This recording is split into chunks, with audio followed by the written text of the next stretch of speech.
Assalamualaikum warahmatullahi wabarakatuh. Perkenalkan, saya Maela Jahara dan rekan saya Ikhwan Mahendra Prasojo. Kami mahasiswa Teknik Kimia Universitas Singapura Bangsa Karawang akan menceritakan pengalaman kerja praktek kami di PT Pupuk Kujang Cikampek. Nah, jadi dari awal aja ya pendaftarannya. Nah, jadi tadi jam pendaftaran dulu. Nah, sebelum pendaftaran, sebelum daftar kita itu kan di plotting itu untuk ke industri kertas. Nah, tapi di industri kertas itu pabriknya seperti Pindo Deli, Fajar Paper itu lagi nggak buka, nggak nerima mahasiswa kerja praktek. Nah, jadi kita ke industri lainnya. Nah, industri lainnya itu kita coba ke BASF, Acme.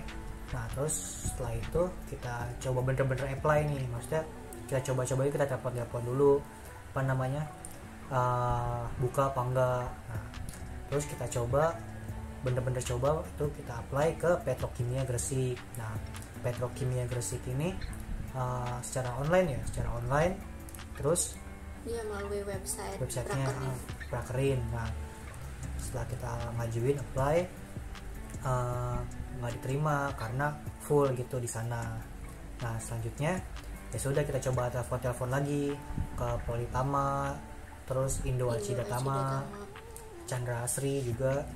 Nah, itu sama kalau Politama akhir tahun ini akhir tahun ini baru buka, baru nerima. Nah, terus selanjutnya ya udah, akhirnya kita coba deh Pupuk Kujang yang dekat, siapa tahu buka kan gitu kan. Ditelepon deh sama Mae. Nah, setelah ditelepon ternyata dikabarin buka. Itu posisinya lagi bulan Juni ya. Iya. Akhir Juni. Pertengahan Juni pertengahan Juni. Nah, terus dikabarin kalau awal Juli, 4 Juli itu buka kerja praktek secara offline di Pupuk Kujang Cikampek. Nah, ya sudah, jadi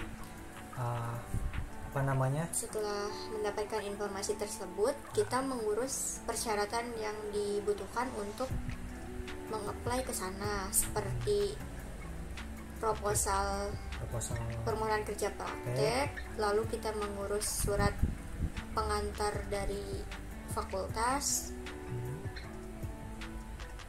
Nah, terus sama dua itu aja ya kayaknya. Iya, dua itu aja.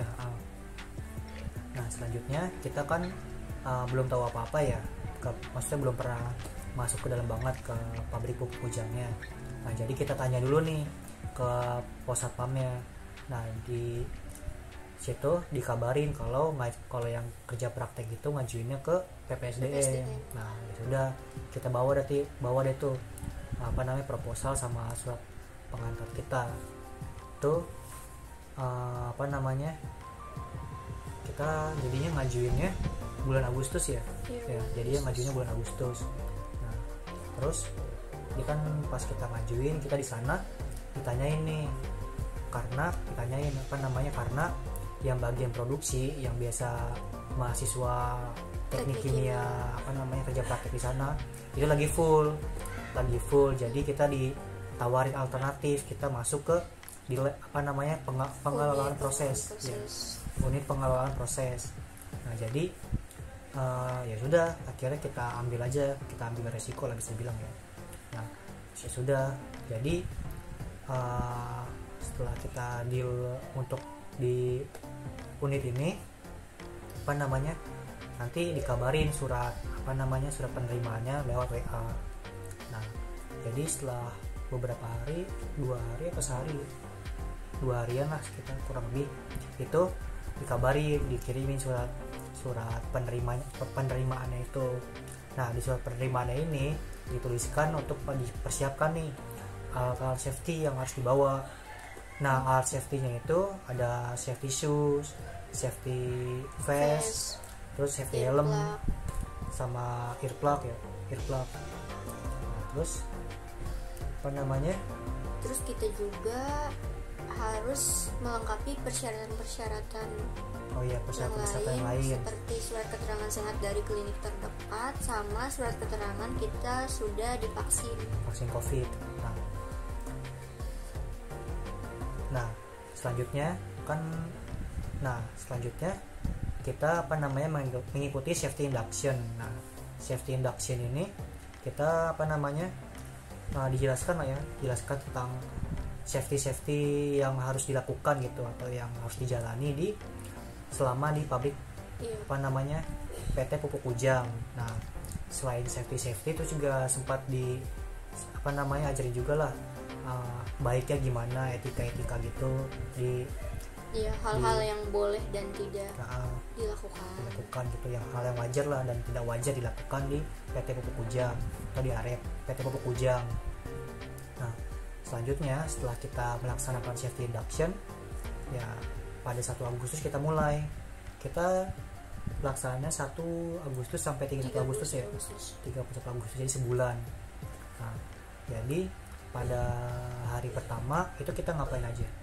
Jadi pada hari pertama tuh kita langsung mendatangi unit tempat kita kerja praktek, yaitu di pengelolaan proses. Nah kita dijelaskan tentang profil perusahaan, termasuk sejarahnya, juga proses singkat pabrik-pabrik yang ada di PT Pupuk Kujang. Setelah itu kita diajak untuk lab tour. Jadi kita ditunjukkan oleh pembimbing lapangan kita, ada lab, ada apa aja sih di lab, di dalam lab, bagian-bagian itu bagiannya kan apa aja? Ada lab bahan baku penolong, lalu lab produk, lab air dan lingkungan, lab umum, dan lab IBK. Nah, kalau lab bahan baku sama produksi gimana tuh? Ngapain aja sih singkatnya di sana? Jadi kalau lab bahan baku dan penolong itu kita melakukan analisis dulu terhadap sampel yang akan dijadikan bahan baku. Dan untuk di lab produk juga kita menganalisis produk pupuk yang dihasilkan oleh PT Pupuk Kujang ini. Nah selanjutnya kalau di lab air itu kita analisa air. Nah utamanya itu analisa air buangan dari pabrik Pupuk Kujang. Nah buangannya ini secara harian sama mingguan, jadi ada yang setiap hari, ada juga yang tiap mingguannya gitu. Nah selain itu ada juga kita ngecek air cooling tower. Nah setelah dari lab air itu kita ke umum. Nah lab umum ini kita analisis kandungan apa aja yang ada di larutan Benfield sama larutan Kosor. Nah terus yang terakhir itu di PIBK.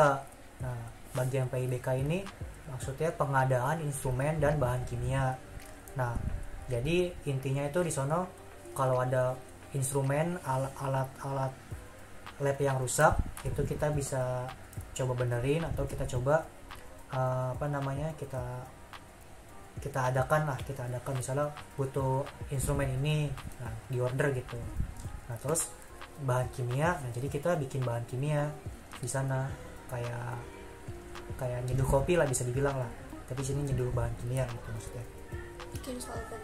Ya bikin solvent, bikin reagen, terus reagen biuret yang paling diingat ya, reagen biuret. Nah terus banyak lagi lah reagen lainnya, bahan-bahan kimia lainnya. Nah terus selanjutnya pas di lab ini, jadi kita kan berdua ya di lab ya. Itu kita di rolling. Jadi pas minggu pertama, minggu kedua, minggu ketiga sama keempat tuh beda-beda. Jadi kalau Maela minggu pertama di mana? Di produk. Terus minggu keduanya bahan baku, lalu di lab air. Nah terus kalau saya pertamanya di air, terus umum, terus PIBK. Nah jadi kan setelah di rolling,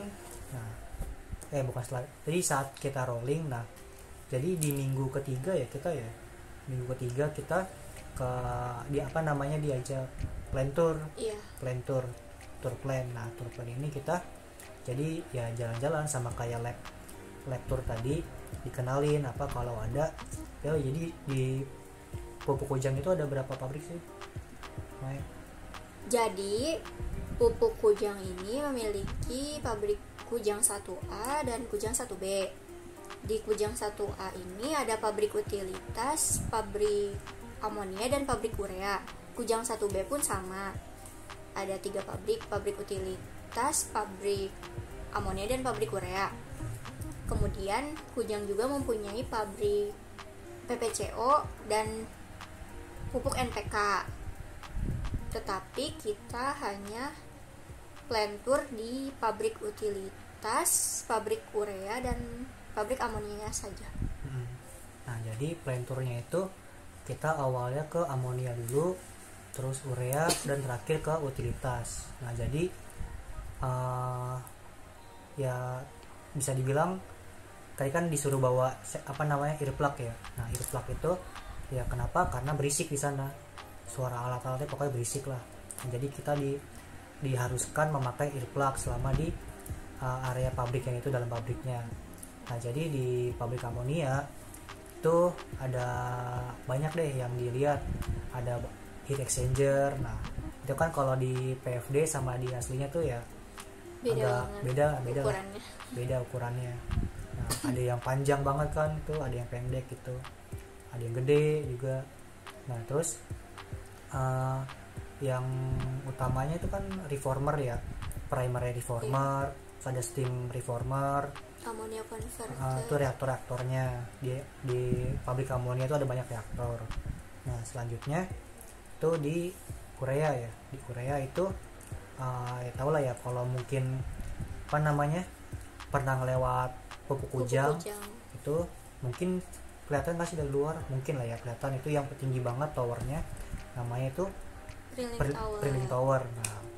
Nah, jadi di Preling Tower ini ngebentuk butiran-butiran urea dari reaktor sintesis urea masih bentuk slurry gitu. Nah, jadi di bawahnya Preling Tower ini ada conveyor belt yang bakal mindahin butiran-butiran ureanya ini ke pengantongan. Nah, jadi itu di urea. Nah, selanjutnya ke utilitas. Pabrik utilitas itu jadi kita ngelihat gimana sih air masuk dari sungai terus jadi air demin. Ada juga sebagai potable water. Nah, jadi kalau air sungai kan masih agak kotor gitu ya, bisa bilang banyak mineral-mineralnya. Nah, kalau digunakan untuk proses pabrik kan harus dihilangkan dulu mineralnya. Nah, disebutnya itu air demin. Nah, itu ngelewatin banyak proses pemurnian air. Nah, jadi sebelum sampai air demineral juga ada sebagian air yang jadi potable water. Nah, potable water ini disuplai untuk ke perumahan pupuk kujang, terus sama anak perusahaan juga kebutuhan kantor potable waternya. Nah, terus selanjutnya kan udah 3 pabrik ya selesai plantur. Nah, jadi ada fasilitas juga nih di pupuk kujang. Nah, fasilitas itu untuk karyawannya tuh ada bus antar gitu ya. Iya, bus antar jemput. Nah, terus pokoknya luas deh area pupuk kujang itu. Ada banyak pabrik-pabrik lainnya kayak Sintas Kurama, ada Multi Nitrotama Kimia, pokoknya banyak, sama pabrik peroksida Indonesia ya, pertama. Kayaknya sih itu aja sih yang bisa kita ceritain ya. Ya, mungkin hanya itu saja yang dapat kita ceritakan. Kurang lebihnya mohon maaf. Wassalamualaikum warahmatullahi wabarakatuh.